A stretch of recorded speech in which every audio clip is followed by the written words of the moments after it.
The World Health Organization has issued a grim warning that the second year of the COVID-19 pandemic will be far more deadly. Most of the work we're going to do to be ready for pandemic 2, I call this pandemic 1, pandemic 2. The virus is behaving unusually from how it used to behave in the past. This is not about stealing sovereignty from countries. The easiest way to grab people's attention is to make them frightened. This is how we are built, really, as animals. We need more money to plan for the second pandemic. There's going to be another pandemic. We have to think ahead.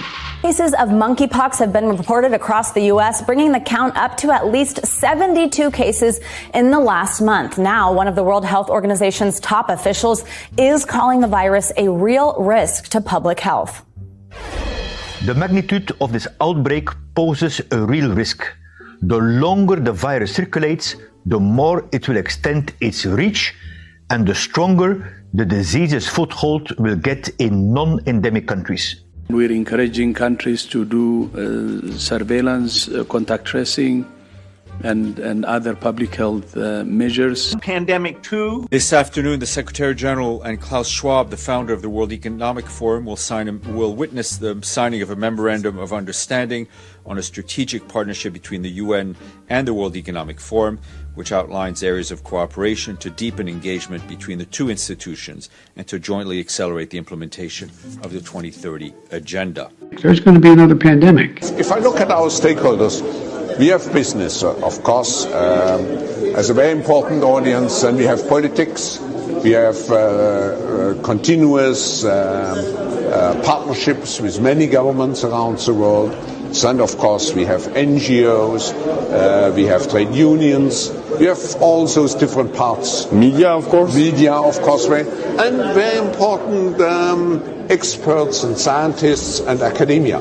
Because if we are looking at the future, I think we should look at new solutions, and the new solutions will be very much driven by technological developments. And we even have, you even have religious leaders, right? We have religious leaders, we have social entrepreneurs, very important social entrepreneurs.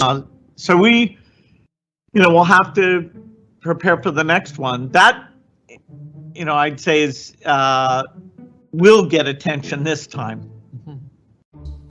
We have to take steps to detoxify our discourse, particularly the scourge of disinformation and conspiracy theories and hate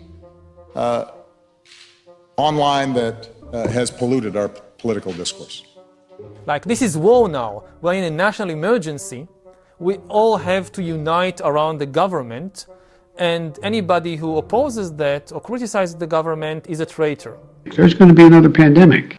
To get ourselves ready and to respond effectively in the next pandemic. As the WHO prepares to meet next week to discuss whether or not the spread of monkeypox should be considered a global health emergency.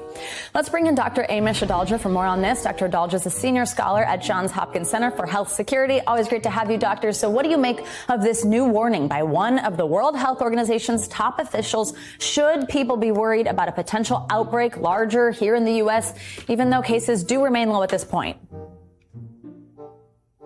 Anytime a virus is behaving differently than it has in the past is a cause for concern, and it's really important to then put a halt to that new type of transmission. And that's what's happening with monkeypox, that it's transmitting outside the endemic area, person to person, and the epidemiology is different. It's transmitting in sexual and social networks. As we said, this has been kind of masquerading as a sexually transmitted infection, and a lot of the contact is from people being in intimate, close contact where there is skin-to-skin contact. So that's why we're seeing genital lesions. The CDC says of the U.S. cases, it's not clear how the people were exposed to monkeypox, but early data suggests that gay, bisexual, and other men who have sex with men make up a high number of cases, but notes any close contact is at risk. Pandemic 2. It's spread primarily through direct contact with infectious sores, scabs, or body fluids, including intimate sexual contact. Play by global powers to take over the world. This is not what this is about.